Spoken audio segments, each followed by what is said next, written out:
yang muncul di benak saudara begitu dengar kata ini, Abraham? Yang terkenal dari orang ini apa? Sampai orang ini dibilang oke, dia bapak orang percaya. Sampai dia mendapat predikat friend of God. Kita buka di Alkitab tidak banyak orang, atau ada siapa lagi yang dibilang friend of God? This guy, orang ini. Apa yang dia lakukan dia? Kenapa dia sampai dibilang bapak orang percaya? Begitu besarkah imannya? Apa yang membuat dia begitu luar biasa? Ayo kita pelajari. Saya harus cepat saudara karena banyaknya. Nah ini dia. Ini orang. Nah, Abraham muncul di Kejadian 12. Ada sedikit namanya disebut di Kejadian 11, tapi mainly dari Kejadian 12 ke belakang. Ya.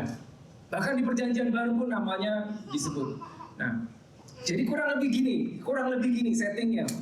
Siapa Abraham? Kalau saudara tahu ada the nation of Israel, negara Israel sekarang itu berasal dari keturunannya orang ini, Abraham.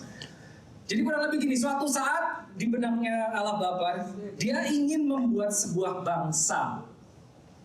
Bangsa-bangsa lain sudah ada, Israel belum ada. Dia ingin membuat sebuah bangsa. Tapi yang dilakukan Allah Bapa bukan cari di atas muka bumi, bangsa mana yang bisa saya jadikan milikku. Begitu. Nah, tapi dia mulai dari awal, dia create sebuah bangsa, dia membuat sebuah bangsa. Dan dia tidak menjadikan bangsa tiba-tiba udah jadi, enggak. Dia mulai dari one single person, satu orang. Ya, dipanggilnya satu orang. Dari Abraham kita tahu ada anaknya Ishak dan Yakub. Dari Yakub menurunkan 12 suku Israel. Nah itulah yang menjadi the nation of Israel. Tapi berasal dari satu orang. Nah kalau saudara lihat di Alkitab kayaknya nggak ada angin, nggak ada hujan, tiba-tiba Tuhan panggil Abraham. Abraham, aku panggil engkau. Dikasih perintah begini, dan panggilan kepada Abraham itu bukan panggilan untuk menerima keselamatan, bukan, tapi menerima janji. Ini dia. Ini pertama kali Tuhan ngomong sama Abraham begini. Now the Lord had said to Abraham, namanya masih Abram, belum Abraham. Ngomongnya apa Tuhan? Ya. Nah sekali lagi ya, kita udah tahu dari dua session terakhir. Pada saat saudara membaca cerita, the best way adalah tempatkan diri saudara di dalam cerita tersebut, seakan-akan saudara ada di situ. Berarti tempatkan dirimu sebagai orang ini, seakan-akan saudara ada di sana. Nah begini ceritanya, get out of your country. Gak ada angin, gak ada hujan, tiba-tiba tuh bilang, Abraham keluar dari negerimu. Nomor satu itu. Kalau saudara digituin sama Tuhan, berani gak? From your family and from your father's house. Keluar dari negerimu, keluar dari keluargamu, keluar dari rumah ayahmu. Paling tidak kita harus tanya tuh sama Tuhan. Oke Tuhan, kemana? Bener kan? Ke tanah yang akan kutunjukkan kepadamu. Nah, ini aneh. Gak dikasih tahu? Enggak. Tapi Alkitab mencatat orang ini nggak kebanyakan komentar di hadapan Tuhan. Abraham keluar, oke. Berangkat dia. Kemana? Nggak tahu, nggak dikasih tahu. Nggak dikasih tahu. Lesson number 1. Pada saat Tuhan memiliki rencana apapun, memberikan visi dalam hidup saudara, ya, dia tidak akan menguraikan detailnya. Enggak, pasti ada sesuatu yang disembunyikan. Sampai saatnya kita siap menerima seluruh gambar. Contohnya Yusuf pada saat diberi mimpi oleh Tuhan, dikasih tahu kalau suatu saat akan menjadi pemerintah sebuah negeri. Ya, dia nggak dikasih tahu negerinya di mana, dia nggak dikasih tahu caranya gimana. Diumpetin itu. Nah, kenapa? Nanti kita akan belajar lebih lanjut. Jadi ini pertama. Ya. Saya kasih lihat saudara, ini ya. Dia tadinya sini dari Ur Kasdim, ini adalah Arab, sebelah utaranya Arab. Nah ini yang berjalan sini sama ayahnya sampai Haran, baru ini terjadi tadi. Di Haran ini baru Tuhan ngomong, oke Abraham, kau keluar dari tempat ayahmu, dari rumahmu, karena negeri yang akan kutunjukkan kepadamu. Kita tahu Israel ada di sini, ini yang akan diberikan. Tapi dia nggak dikasih tahu, Abraham kamu keluar, nanti aku kasih yang ini. Nggak dibilang gitu. Pokoknya keluar, ikutin. Dan dia ikut. Nah ini Tuhan bilang ini. Begitu Abraham, oke Tuhan, dikasih janji sesuatu. Kita lihat janjinya apa? I will make you a great nation. Nomor 1, aku akan membuat engkau menjadi bangsa yang besar. Pertanyaannya, menarik gak ini janji ini? Kalau saudara yang digituin sama Tuhan, oke, misalkan Andi, keluar dari negerimu, aku akan membuat engkau jadi bangsa yang besar. Menarik gak? Mungkin tidak terlalu menarik. Bangsa, ya oke, apa sih artinya bangsa yang besar? Enggak, Tuhan, saya nggak pengen jadi bangsa yang besar. Mungkin begitu. Mungkin bagi kita sebagian besar ini nggak menarik. Nomor 2, I will bless you and make your name great. Oke lah, ini lebih menarik. Aku akan memberkati engkau dan membuat namamu masyhur. This is better daripada yang pertama. Saya nggak tertarik Tuhan jadi bangsa yang besar. Tapi berkat, oke, fine. Ya, ingat, tempatkan diri saudara di posisi orang ini. Dan engkau akan menjadi berkat. Aku akan memberkatimu dan engkau akan menjadi berkat. Ayat 3, I will bless those who bless you and I will curse him who curses you. Aku akan memberkati mereka yang memberkati engkau dan aku akan mengutuk mereka yang mengutuk engkau. Now this is amazing.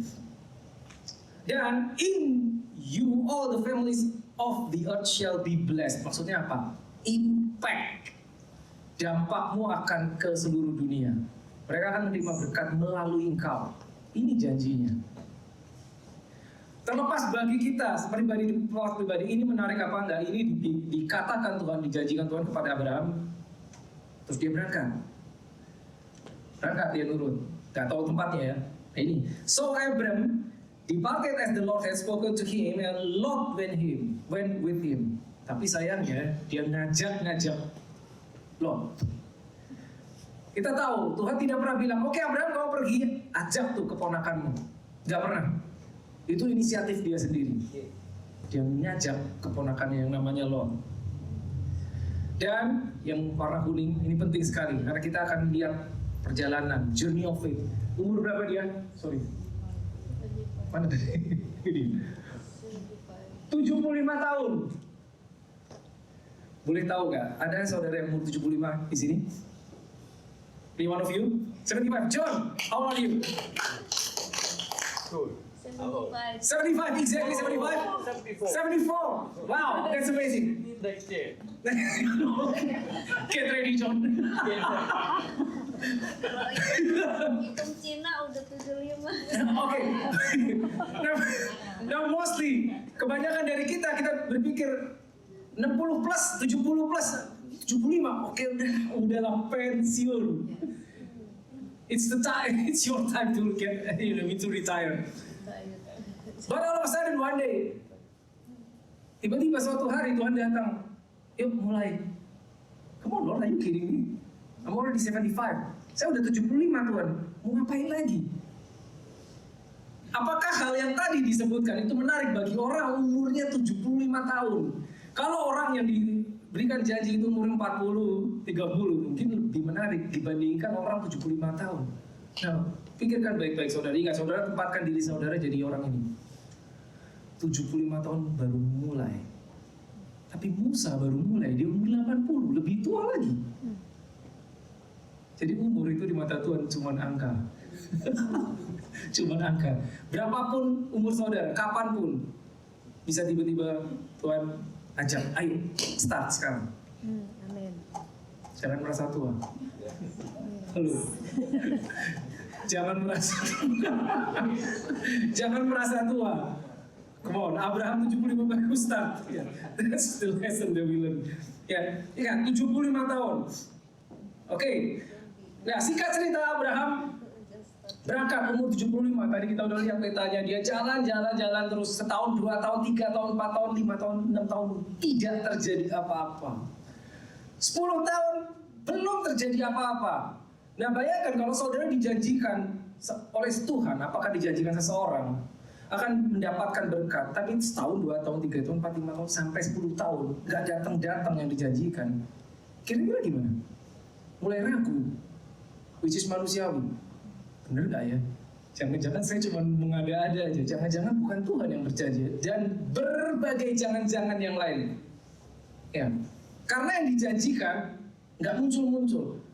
Tuhan paling tidak doa, Tuhan saya udah ikut tuh, saya udah keluar, saya udah meninggalkan segala sesuatu, tapi mana janjimu kok nggak datang-datang? Udah 10 tahun Tuhan. Kejadian 13, kita lihat ayat 14 sampai 16.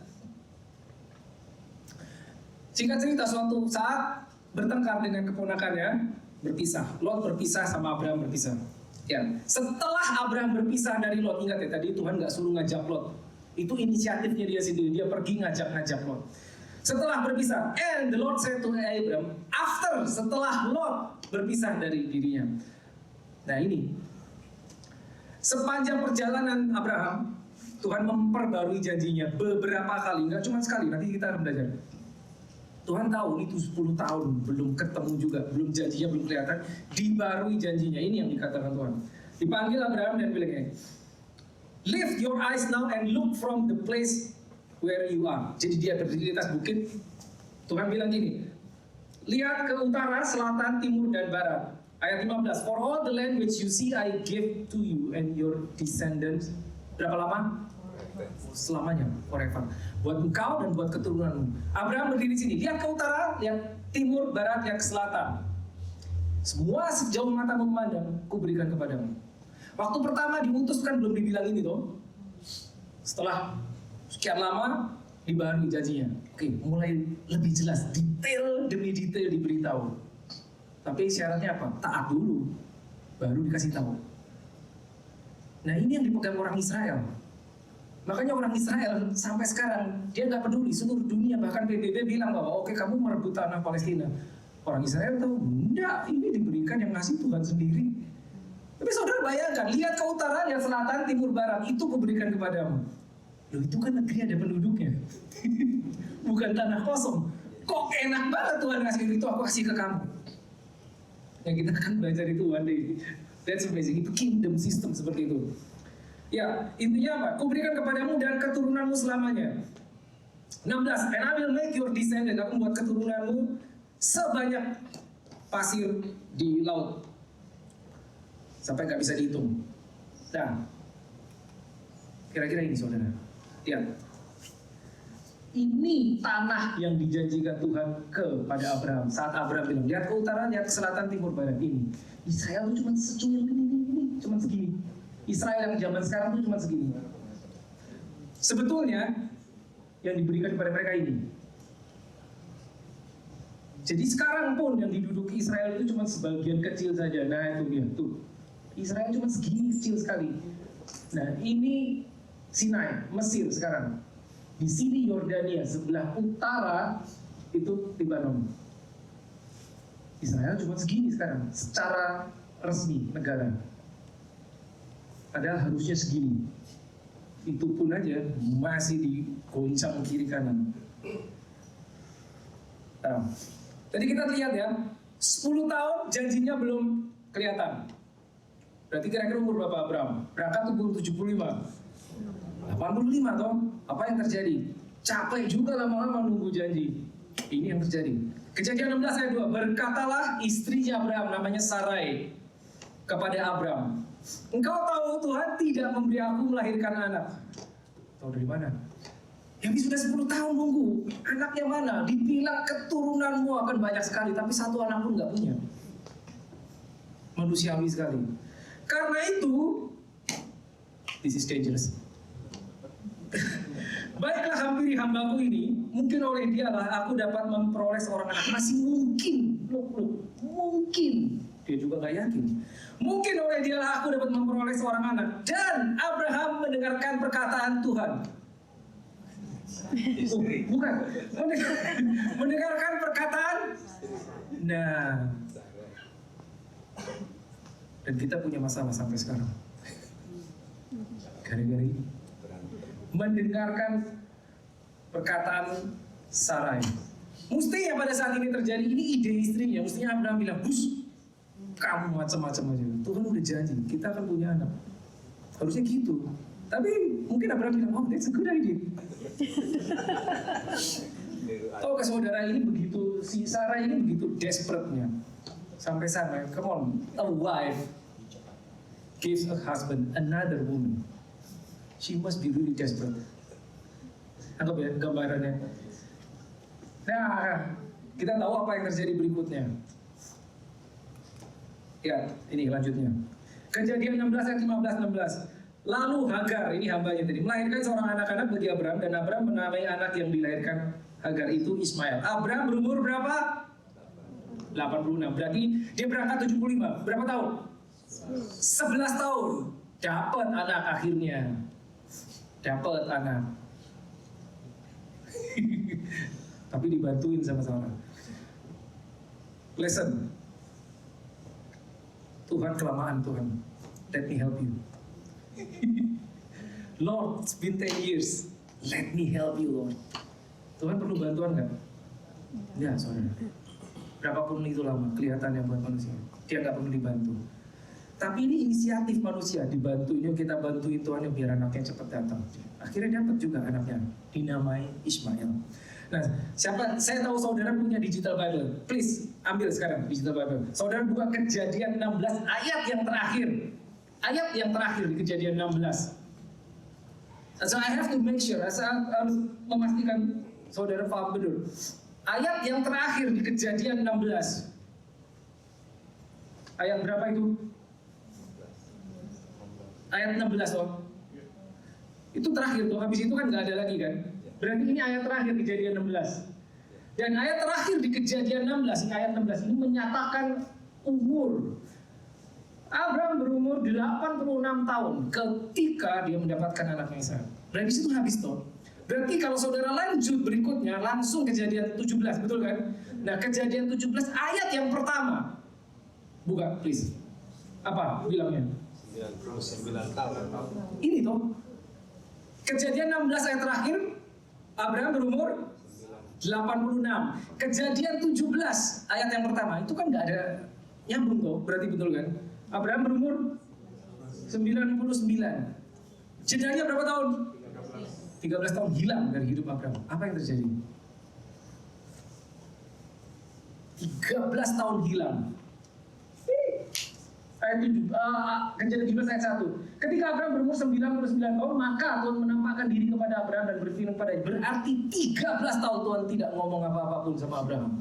Seakan-akan kalender dia berhenti selama 13 tahun hilang. Kenapa? Karena dia hidup di luar kehendak Tuhan. Karena dia menyimpang dari janji Tuhan. So God was silent for 13 years. Selama 13 tahun Abraham mengira saya sudah dapat anaknya. Akhirnya janji itu datang. Tiba-tiba 13 tahun kemudian di umur 99 Tuhan muncul lagi. Setelah 13 tahun tidak memunculkan diri, tiba-tiba Abraham umur 99 Tuhan muncul lagi dan memperkenalkan dirinya dengan nama yang baru. Look, I am El Shaddai. Akulah yang maha kuasa. Bahasa Indonesia yang maha kuasa, bahasa Inggrisnya Almighty, bahasa aslinya El Shaddai. Hiduplah di hadapanku dengan tidak bercela. Kenapa tiba-tiba Tuhan harus memperkenalkan diri dengan nama yang baru? The names of God, saudara, di sepanjang Alkitab saudara tahu ada nama Tuhan macam-macam. Dari El Shaddai, Adonai, Jehovah. Setiap nama itu membawa sifat Tuhan. Setiap nama yang diperkenalkan dirinya itu membawa sifatnya. Dan dia harus memperkenalkan dirinya sebagai akulah yang maha kuasa. Maha itu mentok paling berkuasa. I am the Almighty. That means no one, nothing is greater, nothing is more powerful than me. Kenapa? Karena berikutnya dia akan membuat suatu mujizat yang tidak bisa dipahami oleh manusia. Maka dia harus memperkenalkan diri dulu sebagai El Shaddai. Sebelum kejadian ini, Abraham hanya tahu God sebagai Elohim. Dia belum pernah tahu bahwa dia juga adalah El Shaddai. Apa yang akan dilakukan Tuhan dalam hidup Abraham? Abraham sudah punya anak, jadi 13 tahun Abraham berpikir inilah anak perjanjian. Tapi di mata Tuhan, kamu keluar dari perjanjian. Dan dia tidak bicara apa-apa 13 tahun. Sampai Kejadian 17 ayat 17 dan 18. Tuhan muncul memperkenalkan dirinya kan tadi. Kita lompat ke 18 dan Abraham bilang apa? Dan Abraham berkata kepada Allah, sekiranya Ismail diperkenankan hidup di hadapan. Dia coba negosiasi. Udah Tuhan, saya udah punya anak, saya udah dapat Ismail, ini aja. Jadikanlah ini anak perjanjian. Sekiranya boleh Ismail hidup di hadapanmu. Maksudnya apa? Don't worry about another son. I have one. Wait. Jawaban Tuhan apa? Straightforward. Jawaban Tuhan apa? Tidak. No. Karena itu bukan anak perjanjian. Karena itu hasil usahamu. Itu hasil usahamu, bukan dari aku. Nah, kalau saudara jadi Abraham rasanya gimana? Melainkan istrimu Sarah lah yang akan melahirkan anak laki-laki bagimu, dan engkau akan menamai dia Ishak. Dan aku akan mengadakan perjanjianku dengan dia, menjadi perjanjian yang kau untuk keturunannya. Dan saat Abraham berumur 99, ya, Allah Bapa muncul lagi memperkenalkan dirinya dengan nama yang baru tadi dan memperbarui janjinya. Apa yang diperbarui? Ini yang diperbarui. Ya, ingat ya, diperbarui. Nih, sekarang diperbarui. Lebih detail janjinya. Nih, engkau akan beranak cucu sangat banyak, engkau menjadi bapa banyak bangsa, raja-raja akan berasal daripadamu, namamu berubah dari Abraham menjadi Abraham, istrimu dari Sarah menjadi Sarah, dan aku akan menjadi Allahmu, I am your God, dan juga keturunanmu. Dan perjanjian ini kekal, berarti nggak bisa dibatalkan, means forever. Dan negeri ini milikmu selamanya. Dan setiap pria, male, must be circumcised. Setiap covenant, kalau kita belajar covenant, itu selalu ada seal-nya yang namanya the blood. Makanya harus ada darah. Makanya ini penting yang terakhir. The power of the blood. Dah, ini diperbarui. Apa yang terjadi berikutnya? Saya harus lompat karena cepat. Adapun Abraham dan Sarah telah tua dan lanjut umurnya, dan Sarah telah mati haid. Gak ada harapan. Tapi Tuhan bilang tadi tidak. Ya. Kejadian 22. Setelah semuanya itu Allah mencoba Abraham. Nah, ini dia. Kita tahu. Singkat cerita, Ishak lahir, Abraham umur 100. Ya. Dia diberi janji, dia umur 75. Ismail lahir, inisiatifnya istrinya umur 86. Umur 99 Tuhan muncul lagi memberitahu tahun depan kamu punya anak. Umur 100 Ishak lahir. Ya. Ya. Problem. Sekarang anaknya 2. Yang satu diakui Tuhan, yang satu enggak. Kita tahu ceritanya, saya harus cut story. Yang satu harus diusir. Dulu ya, saudara tahu cerita itu dari saya dulu. Yang satu harus diusir. Karena anak perjanjian yang dianggap dari Tuhan. Nah, Kejadian 22 ayat 1. Dan setelah semuanya itu Allah mencoba Abraham. Nah, ini translation ini tidak terlalu tepat karena mencobai. Karena aslinya bukan mencobai, tested. Ingat ya saudara, cobaan itu bukan ujian. Beda. Ya. Tes itu beda dengan temptation. Ya, jadi sebetulnya bukan mencobai, tapi menguji lebih cepat. Ini terjemahan bahasa Indonesia kurang akurat. Berfirmanlah Tuhan Allah kepada Abraham, lalu sahutnya, Here I am, Lord. Nah, ini dia. Firman yang ambil anakmu yang tunggal itu, yang telah kau kasih, yakni Ishak. Anak yang tunggal, anakmu yang tunggal. Abraham punya 2 anak. Di mata Tuhan 1 tunggal yang engkau kasihi, yakni Ishak. Pergilah ke tanah Moria yang sembahkanlah dia di sana sebagai korban bakaran kepada salah satu gunung yang akan kukatakan padamu. Sekali lagi, kalau saudara jadi Abraham, rasanya gimana?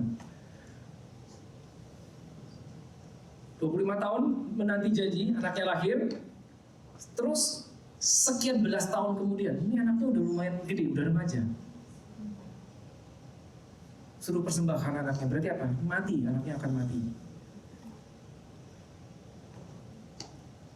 Tidak tercatat Abraham bernegosiasi di sini. Dia taat sama Tuhan. Dan kita tahu ceritanya ini. Lalu pada saat Abraham hendak membunuh anaknya, Tuhan berkata, jangan bunuh anak itu dan jangan kau apa-apakan dia sebab telah ku ketahui. Nah ini aneh. Bahasa Inggrisnya bagus. Now I know. Pertanyaannya, sebelum kejadian ini, apakah Tuhan tidak tahu? Karena dia baru ngomong, now I know. Now I know ini yang ngomong Allah sendiri. Now I know that you fear God. Sekarang aku tahu bahwa engkau takut akan Allah. Setelah diuji, baru keluar now I know. Dari umur 75, ini 100 plus, mungkin 113, 114, 115 tahun umur Abraham. Baru dinyatakan engkau takut akan Allah. Sekarang aku tahu engkau taat. Setelah ujian. Setelah ujian baru. Nah, saya mau lihat, saudara lihat ini. Timeline. Nah, sekarang jelas. Abraham dipanggil umur 75 tahun, lalu 11 tahun kemudian, dia umur 86 tahun, Ismail lahir. Ya. Lalu 14 tahun kemudian, umur 100, Ishak lahir. Ya. Ya, kita tahu di sini 13 tahun nggak ada suara, Tuhan diem. Lalu sekian belas tahun, si Ishak ini udah remaja. Tahu dari mana? Karena dia bisa disuruh memikul kayu naik ke atas bukit, berarti dia udah lumayan besar nih. Ya, dia dikurbankan. Nah ini ayat yang barusan kita baca ini di sini kejadiannya. Now I know that you fear God. Seorang yang dikatakan friend of God, seorang yang dikatakan bapak orang percaya, dia harus melalui, oke silahkan saudara total yang jago matematika, berapa tahun? Sampai sini 25 tahun. Katakanlah si Ishak umur 15, berarti berapa tahun? 40. 25 tambah 15, 40 tahun. 40 tahun baru keluar sertifikatnya. Now I know. Halo, ini ngapain aja di sini? Kita udah berapa lama ikut Tuhan? Kita udah berapa lama jadi orang percaya? Pelajaran apa yang kita pelajari di sini? Ini journey, namanya perjalanan. Perjalanan. Dia dibilang, kamu akan jadi bangsa nih. Untuk menjadi sebuah bangsa pilihan Tuhan, dia harus melalui ini, melalui ini, melalui ini. Melalui ujian. Kita pun, kalau kita bilang kita punya iman, kita akan diuji imannya. Ya, kita akan belajar namanya the test of faith. Nanti mungkin 2 minggu mendatang saya akan bawa nanti tentang the test of your faith. Seperti apa ujian iman kita? Karena kita bisa bilang, Tuhan, aku mengasihi Engkau.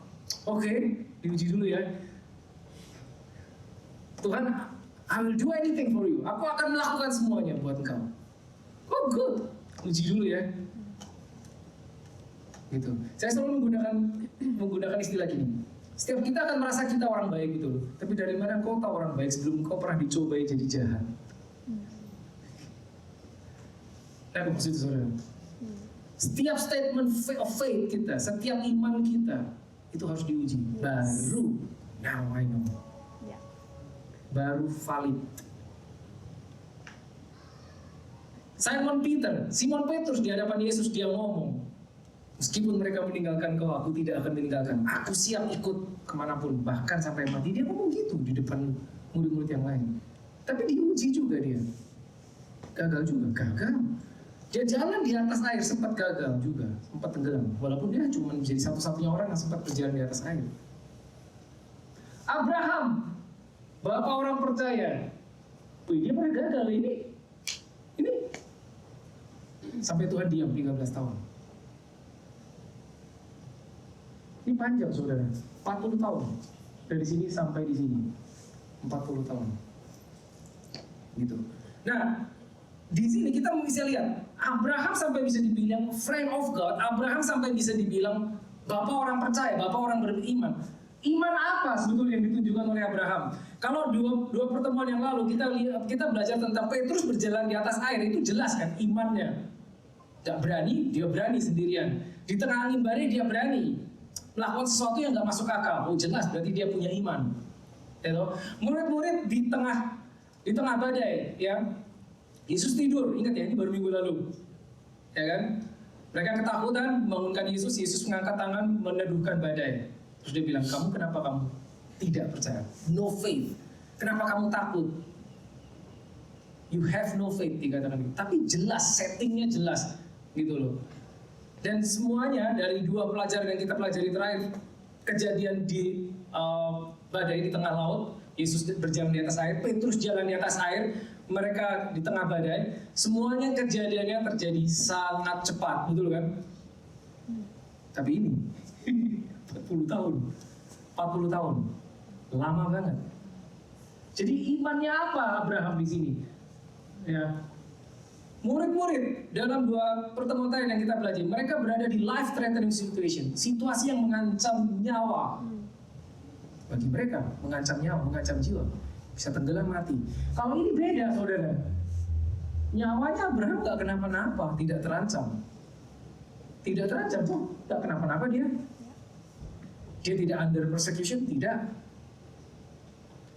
Tapi apa yang membuat dia mendapat predikat seperti itu? Endurance. Yes. 40 tahun. Alkitab kita sangat jujur, dia tidak menutup-nutupi. Orang gagal diceritain gagal, berhasil diceritakan berhasil. Dia pernah gagal, sehingga kita punya masalah. Kalau ini nggak ada, ceritanya lain, saudara. Gitu kan? Sampai-sampai anak harus diusir sama ibunya. Kayak apa hatinya? Kayak apa kalau saudara yang harus mengusir anakmu sendiri? Gitu. Ini perjalanan iman. Nah, kita nggak tahu, setiap kita perjalanan kita beda-beda. Tapi dari hari pertama saudara mengenal Tuhan, menerima Tuhan Yesus sebagai juru selamat lahir baru, itu adalah perjalanan. Sampai kapan nggak tahu. Kita manusia secara umum hanya bisa melihat apa yang kita pernah lalui, apa yang kita rencanakan. Ya. Yang kita pelajari hari ini bisa jadi minggu depan, bisa jadi bulan depan, tahun depan, pada saat saudara umur sekian, tiba-tiba Tuhan datang kepadamu dan memberikan rencana yang baru. Abraham start 75. Buat manusia udah telat loh, Tuhan cari orang yang lebih muda, benar gak sih? Kalau kita jadi Tuhan, kita akan cari orang yang muda, yang masih punya energi, yang masih punya vitalitas, masih punya, pokoknya masih hebat. Enggak, ini belum 75 tahun. Gitu. Bisa kapanpun. Dan ini tidak ada di dalam planningnya Abraham. Tidak ada.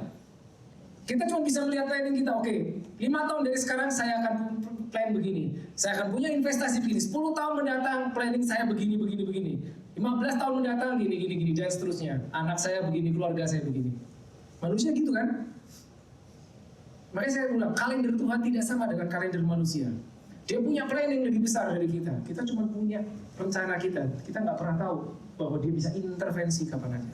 Dan, nah ini yang penting sekali. Abraham bisa berkata tidak pada saat Tuhan.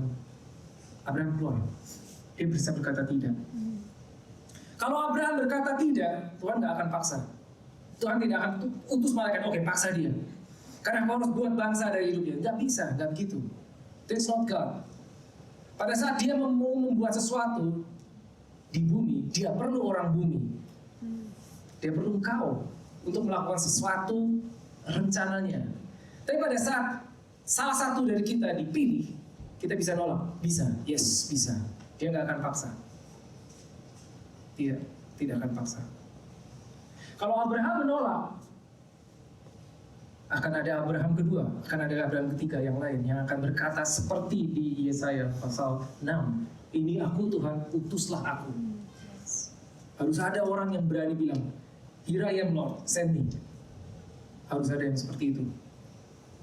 Ya. Apa yang kita pelajari? Manusia tetap punya kehendak bebas. Pada saat Tuhan bilang A, B, C, manusia tetap bisa bilang, No Lord, I don't want that.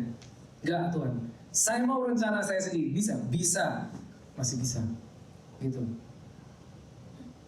Tapi endingnya akan berbeda. Ya, I'll close with this. Worship timbul kembali. 2 pertanyaan. Mengapa Bapak menginginkan Ishak mati, kematian Ishak. Ingat ya, kurang lebih Abraham umur 115 tahun, anak yang dijanjikan sudah lahir, udah gede lagi, udah umur 15 tahun, tiba-tiba Abraham, aku mau anakmu mati. Dari sudut pandang kemanusiaan manapun tidak bisa dipahami, betul kan? Tuhan yang Maha Pengasih, kenapa Dia ingin anaknya Abraham mati? Ingat, tempatkan diri saudara jadi Abraham. Ternyata jawabannya apa? Ini why question. Mengapa Tuhan inginkan matinya? Jawabannya adalah ini.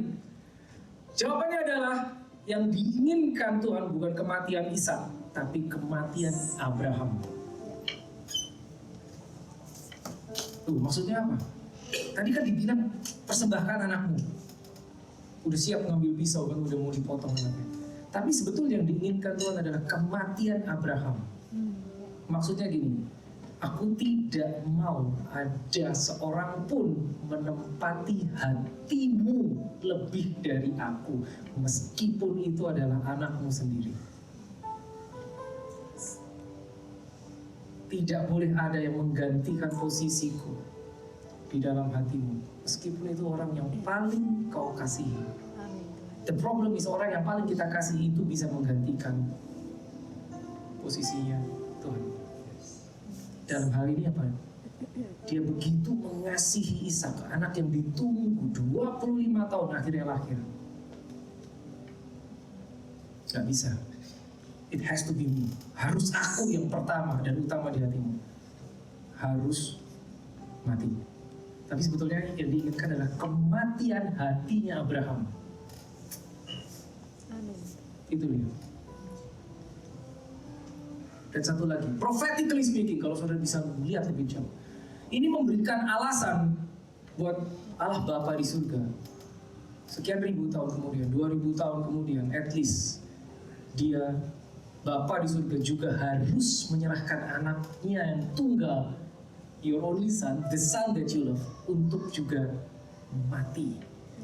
Dan amazingly, tempat di mana Abraham membawa Ishak, Bukit Moria, it's exactly the same area dengan Bukit Kalvari. Yes. That's the same area. Pebukitan, bukan one single bukit, ada banyak bukit. Jadi profetikal itu bicara 2000 tahun kemudian, Allah Bapa melihat kalau Abraham pun mau menyerahkan anaknya, rela, the son that he loved, the only son, anak yang tunggal, maka 2000 tahun kemudian aku pun akan menyerahkan anakku. Kali ini benar-benar mati, Yesus. Itu dia. Yang kedua, why did God have to wait for 25 years before He fulfilled His promise? Kenapa harus ditunggu 25 tahun?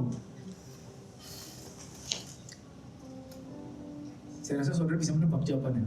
Mengapa harus 25 tahun ditunggu? Umur 75, bukankah itu cukup tua? Kenapa harus sampai 100? Tuhan bisa kasih anak umur 76, 77, 78. Abraham sama istrinya Sarai, bedanya 10 tahun. Jadi Abraham umur 75, kurang lebih. Istrinya umur 65. Udah cukup tua, 60 tahun, 65 tahun, 75 tahun. Kalau toh anak itu lahir umur 75, bukankah itu juga sebuah mujizat yang luar biasa? Tapi Tuhan menunggu sampai benar-benar zero chance, 0% kemungkinan engkau bisa melakukan sesuatu, 0% kemungkinan kekuatanmu bisa menghasilkan sesuatu, 0% kekuatanmu, 0% kemampuanmu, 0% skillmu, 0% pengalamanmu. Then I will do it. Sehingga 100% glory punya Dia. Yes. Oh, amin. Manusia nggak bisa ambil 0,5%. Ya. Makanya ditunggu sampai habis kekuatannya. Secara manusia habis tenaganya. Secara medis tidak mungkin, secara natural mustahil. Then this is the time for the Lord. What is the lesson? Sekali lagi, seberapapun usia saudara, seberapapun hebatnya bahkan saudara, salah satu caranya untuk mengidentifikasikan dia memberikan sesuatu, visi yang baru adalah visi itu akan terlalu besar rasanya buat hidupku, sehingga rasanya Tuhan aku nggak sanggup. Memang begitu. Sehingga engkau tahu, kau nggak bisa melakukan sendirian. Hanya dia yang bisa. Dia cuma pinjam hidup. Mau nggak dipakai untuk rencananya dia? Dia nggak bilang aku cari orang yang sanggup, enggak. Dia nggak bilang aku cari orang yang punya kemampuan, punya pengalaman, tidak. Yang mau. It's not your ability, but your availability yang Tuhan cari. Gitu loh. Sehingga apa? All glory 100%. All glory be unto the Lord and only the Lord. Let us pray. Amin.